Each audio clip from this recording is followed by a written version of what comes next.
벌써 출애굽 드라마도 마지막 회를 맞이하게 되었습니다.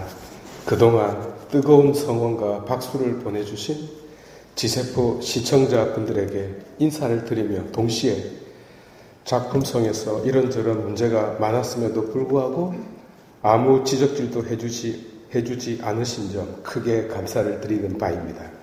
생각지도 않은 호응에 힘입어 작가 전신부는 출애굽 2부에 해당하는 레위기 드라마 제작에 들어갈 것을 약속하겠습니다. 주연 배우 모세 씨는 그대로 둔 채 인기 상승 중인 다른 신인 배우들을 조연으로 캐스팅하여 더 알차고 유익한 한류 드라마를 만드는 데 혼신의 힘을 쏟도록 하겠습니다. 출애굽 드라마의 핵심은 두 가지였습니다. 우리의 발목을 잡고 있는 여타의 올무로부터의 해방이 그 처음이며 자유롭게 된 그자와의 계약이 그 마지막입니다. 자폐증, 우울증, 컴플렉스 덩어리인 주인공 모세를 통하여 다시 말해 자기 스스로에게서 갇혀있던 모세 씨가 자신으로부터 탈출하는 과정이 나아가 점점 성장하는 모세 자신과 이스라엘 백성이 드라마의 핵심임을 전하고 싶었습니다. 이를 통하여 우리 자신들도 6월절 곧 어디 애로에 건너가는 인생을 찾는 것이 그 여운으로 남는다 하겠습니다. 곧 지금의 삶의 자리에서 또 다른 삶의 자리에로 언제나 건너가야 하는 것이 우리에게는 과제로 남는 것입니다. 예컨대 사도 바오로의 말씀대로 남편이 있는 사람은 자기 남편을 버리고 남편이 없는 사람은 새 남편을 찾고 아내가 있는 사람은 그 아내를 버리고 아내가 없는 사람은 새 남자를 만나보는 것을 고려해야 하겠습니다. 하여 스스로에게 갇힌 자가 자신이라는 감옥에서 탈출할 수 있었던 근원, 나아가 문제 덩어리가 위대한 지도자가 되는 과정 속에 보이지 않는 손길이 있었음을 깨달아야 하는 것입니다. 오늘은 이 보이지 않는 손길이 만남의 천막으로 우리 눈앞에 등장했다는 점을 말씀드림으로써 기나긴 광야의 여정에 막을 내리고자 합니다. 그러나 고요한 현존의 기쁨을 간직하면서 말이죠. 모세 씨는 하느님께서 정성을 다해 써주신 십계판을 마치 갱년기 엄마가 물건을 아무렇게나 집어던지듯 던져서 깨버렸습니다. 아무리 미쳐도 여기서 이러시면 안 됩니다. 그게 돈이 얼마짜린데 람보르기니, 부가티, 트레비타, 마이바흐, 롤스로이스, 부가티, 누아르를 팔아도 살 수 없는 것을 열받은 모세 씨는 부셔버렸습니다. 그래서 다시 시나이산에 올라가서 자판기 버튼을 눌러 새 것을 가지고 오죠. 그리고서는 광야 생활 프로젝트를 발표합니다. 본래는 광야를 통과하는 고속도로를 만들 계획이었으나 그게 형 아론 지파의 땅을 지나간다고 하여 그만두고 핵심 건축을 하게 됩니다. 일명 만남의 장막입니다. 돈이 많이 들어서 철근 없는 순살 성막으로 설계되었고 이에 따르는 여러 가지 자재들은 쿠팡에서 조달되었습니다. 특별한 점은 그 성막 안에 계약의 궤를 따로 만들었다는 점이었습니다. 이는 화려한 휘장으로 보호되었고 그 궤 속에는 두 마리의 커룹이 십계판을 가운데 두고 서로 마주보게 되었습니다. 이후 시간이 지나면서 만나를 담았던 금 항아리와 아론의 지팡이를 넣었죠.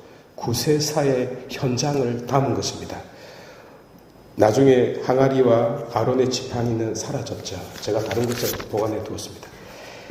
결정적으로 이 계약의 궤를 덮는 덮개가 있었는데 자비의 자리라고 불렀습니다.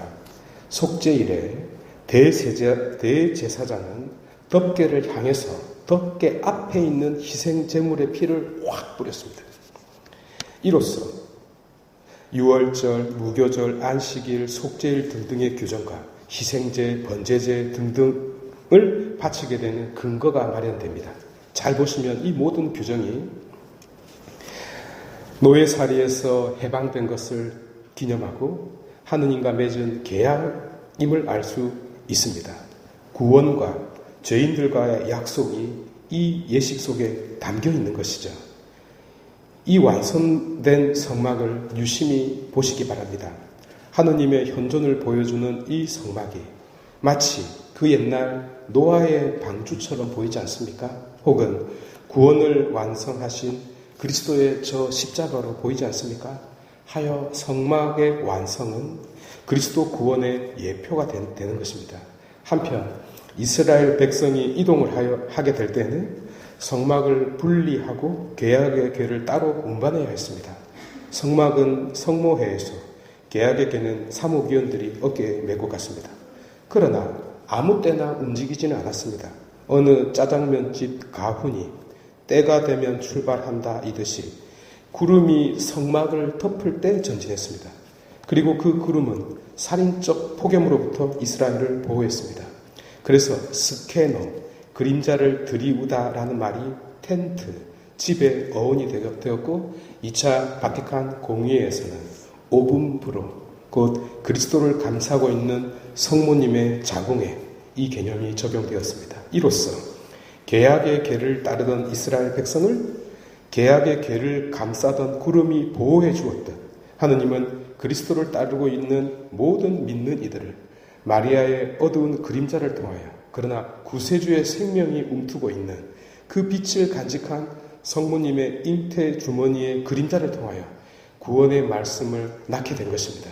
그래서 엘카림이라는 동네에 살고 있던 엘리사벳을 방문한 마리아의 모습은 계약의 궤를 메고서 자유의 세계로 향하던 이스라엘의 전진을 연상케 하고 구원의 노랫소리가 들려오는 군대의 행군 모습처럼 구원의 선물을 들고 가는 모습 그대로를 재현한 것입니다.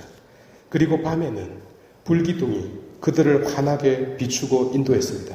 그래서 낮밤 하느님은 이스라엘과 함께 하셨던 것입니다. 이것이 바로 성막의 본질이 되겠고 구원 역사 드라마의 핵심이 되었습니다. 이 계약의 궤는 아마 이번 8월 15일에 지세포 본당에 도착하지 않을까 예상됩니다. 그래서 우리가 잔치를 준비하고 있는 것이고요. 지세포 성도 여러분, 삶의 자리에서 땀을 흘리고 있는 지세포 성도 여러분, 많은 이들이 하느님이 어디 계시냐고 부르짖습니다. 정말 없는 것 같기도 하고 보이지도 않고 말도 없습니다. 그러나 우리가 광야의 여정 시작부터 마지막까지 보았듯이 그분은 보이지 않는 가운데에서도 우리가 알아차리지 못한 가운데에서도 언제나 늘 함께 하시고 있습니다. 이 교회가 그 증거이고 저 십자가가 그 표징이고 이 성체가 그 현존을 말해주고 있다 하겠습니다. 이 성사 안에 이 성사를 통하여 그분의 현존을 꽉 붙잡는 여러분 되시기 바랍니다.